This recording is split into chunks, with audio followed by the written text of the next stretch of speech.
So I want you to do something for a second. Just look down at your feet. Look at the shoes you're wearing right now. Assuming you're not barefoot, of course. Right, right. Assuming you have shoes on. Think about the physical journey they took to get to you. Because, I mean, chances are they started as these large, flat sheets of synthetic material or maybe leather. Yeah, massive rolls of it. Exactly. And those sheets were stamped out. They were glued together with these heavy industrial adhesives, stitched up by hand or machine in some massive factory, halfway across the world. Packed into boxes, loaded onto cargo ships. Trucked to a warehouse, and eventually, finally, they found their way to your closet. It's a huge logistical undertaking. But today, for this deep dive, we're looking at a completely different scenario based on this really fascinating source document we have called 3D Printed Shoes, The Next Frontier of Footwear. It's a great read. It really is. So our mission today is to imagine if, instead of being cut apart and stitched together in a mass production line, those exact shoes on your feet were actually grown. Grown, like a plant. Well, built from the ground up, layer by microscopic layer, specifically and uniquely for the exact shape, the arch, and the contour of your left foot and your right foot. Which, honestly, it sounds like a concept pulled straight out of a science fiction novel, right? Oh, totally. The idea of growing a piece of clothing instead of manufacturing it. Oh. But the reality is that additive manufacturing, which is what we commonly call 3D printing, it's rapidly moving out of the realm of, just theory. Right, into commercial footwear. Exactly. We are looking at a fundamental redefinition of how athletic gear and everyday shoes are designed, produced, and worn. Let's unpack the core difference here, because the contrast between the old way and this new way is just striking. So traditional shoe manufacturing is essentially like making cookies with a cookie cutter. I like that analogy. Right. You take a big sheet of dough or material, in this case you stamp out the shape of the upper shoe, the heel, the sole, and you are inherently left with a whole bunch of leftover scrap material just sitting there on the table. Which is incredibly inefficient. Yeah, it just gets thrown away. But in contrast, 3D printing is like building with Lego bricks. You start with absolutely nothing on the platform. Just an empty base. Right. And a robotic arm moves around, depositing material only exactly where it is needed, brick by brick, or I guess in this case, molecule by molecule. Yeah, you only use the exact amount of material required to build the final structure, not a drop more. So you completely eliminate that scrap waste. Exactly. And the shift from subtractive or formative manufacturing to additive manufacturing is really the defining mechanism here. Because traditional methods rely really heavily on injection molding. Which means using those giant metal molds, right? Right. If you want to make a standard sneaker sole, a factory has to machine a massive, heavy block of steel into a mold. And that process alone can cost tens of thousands of dollars. Oh, wow. Just for the mold. Just for the mold. And it takes weeks to make. Then they inject liquid foam into that mold under high pressure. Rough. But with 3D printing, there is no mold. None at all. None. A nozzle just moves along 3 axes X, Y, and Z, extruding an advanced polymer material based entirely on a digital blueprint. Which kind of explains why 3D printing in footwear originally started out purely as a prototyping tool for designers. Oh, absolutely. Because, I mean, if you have to spend $50,000 and wait a month to see if a new sole design even works, innovation just slows to a crawl. It's too risky. Right. But if a designer can sketch something digitally on a Tuesday, hit print, and have a physical, tangible model sitting on their desk by Wednesday, they can iterate instantly. And that prototyping phase was really the proving ground for this tech. But the critical leap that's happening right now is the transition from just prototyping to actual end-use production. Which is huge. It is, because in the early days of 3D printing, those prototypes were completely unwearable. Oh, I bet. Just rigid and uncomfortable. Yeah, they were printed out of these hard, brittle plastics. Yeah. They were just visual aids meant to sit on a conference room table and look like a shoe, not something you could actually run a marathon in. And that actually brings up a really practical question I think anyone listening to this right now would have. Sure. When people think of a 3D printer, they usually picture, the ones in a high school tech lab printing those rigid plastic figurines or little gear. Little brightly colored tugboats and stuff. Exactly. So how are manufacturers taking that technology and replicating the squish, the flexibility, and the bounce of a traditional athletic sneaker? Because running on a piece of rigid plastic sounds like a recipe for a fractured heel. Oh, it would be awful. Yeah. But the breakthrough comes from 2 simultaneous innovations: material science and internal geometry. Okay, break that down for me. Well, first, we're no longer limited to those brittle plastics. the industry has moved toward these materials called thermoplastic elastomers, or TPEs. TPEs. Right, and these are advanced compounds that sit somewhere perfectly between a rubber and a plastic. So they have the properties of both. Exactly. They have the durability and the meltability of a plastic, which means they can be pushed through a heated printer nozzle. But when they cool down, they retain the flexibility and energy return of rubber. Okay, so the material itself has evolved, but you also mentioned internal geometry. How does the shape of the print actually change how the shoe feels? Well, this is where additive manufacturing does something that traditional manufacturing simply cannot do.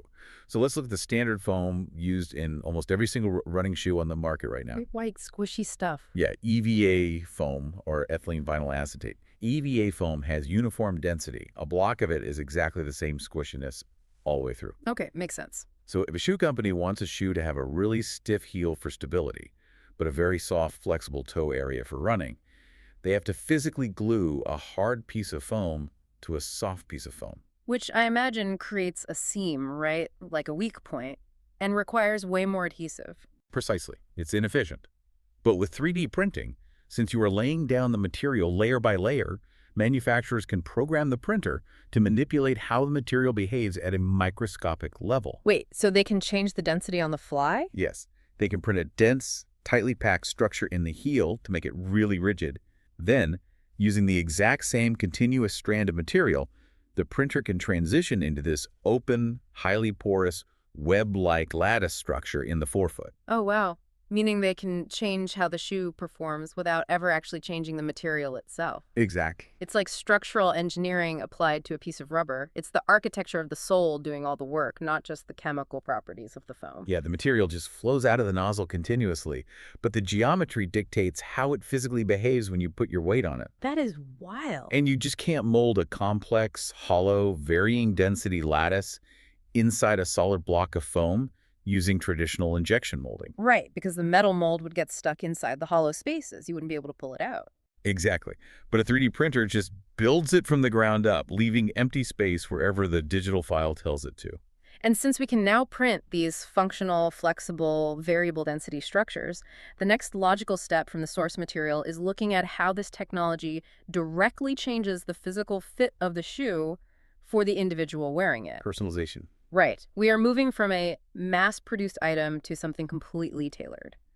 Because if you think about it, humanity has essentially spent the last century wearing shoes that don't actually fit us perfectly. Not even close, really. Yeah, standard sizing, a size 9, a size 10, a wide, a narrow.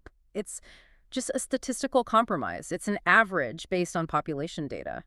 And nobody's foot is an exact statistical average. On top of that, your left foot is almost certainly slightly different in shape or width or arch height than your right foot. Oh, definitely. One of mine is slightly wider. Right. We just accept that our shoes will be a little tight on the pinky toe or maybe slip a little in the heel because that's just the nature of off-the-rack clothing. We compromise our biomechanics for the sake of mass production. But scanning technologies are completely changing that. They are. We're seeing systems now that map the exact three-dimensional topography of a customer's feet. It maps out pressure points, it measures the exact millimeter height of the arch, and tracks the distribution of weight. It's incredible data. And when you feed that exact data into the 3D printer, the shoe just ceases to be a generic product. It becomes a functional extension of your specific anatomy. And that shift toward mass personalization alters the fundamental aesthetic of footwear as well. How so? Well, when you print these custom shoes, they don't look like traditional sneakers. They often feature those highly complex exposed geometric patterns we discussed earlier, the lattice midsole. They look very sci-fi. They do. And athletic brands use these lattices to optimize cushioning and energy return. But we're also seeing luxury fashion designers leverage this to create avant-garde, really futuristic shapes. Because they aren't tied to the molds anymore. Right.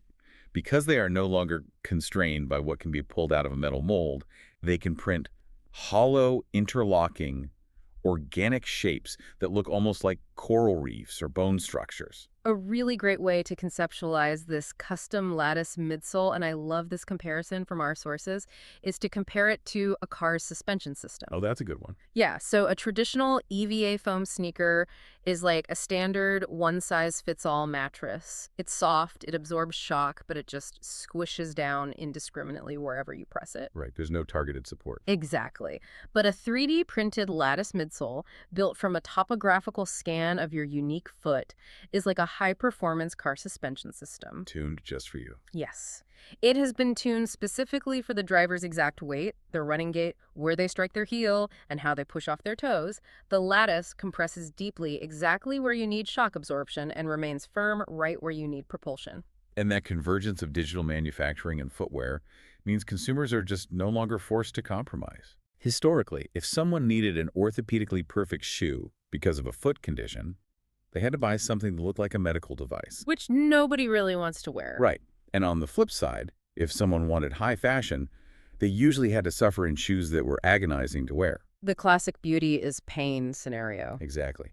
But additive manufacturing bridges that gap. It provides optimal athletic performance, personalized orthopedic support, and cutting-edge aesthetics all in a single product. And building a custom suspension system for an individual's foot is obviously a massive win for personal comfort and performance. But this exact same digital layer-by-layer process is quietly addressing a massive industry-wide crisis, too. The environmental impact. Yes, the environmental impact of the fashion supply chain. We touched on the cookie cutter analogy earlier, where traditional cutting generates all that physical scrap on the factory floor. But the environmental footprint goes so much deeper than just the material that gets swept into the trash. Oh, the physical waste is just the tip of the iceberg.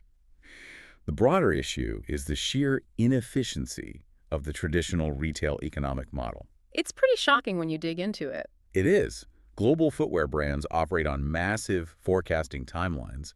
They basically have to guess what consumers will want to buy, what colors will be popular, and what sizes will sell out. And they do this, what, like a year in advance? Usually 18 months in advance. Whoa. So they manufacture 1 million pairs of those shoes, ship them across the ocean on cargo freighters burning heavy bunker fuel, store them in massive warehouses, distribute them to retail stores, and basically cross their fingers and hope the consumer behavior actually matches their 18-month-old forecast. Which is an incredibly risky way to run a business. You are taking on massive inventory risks. Huge risk.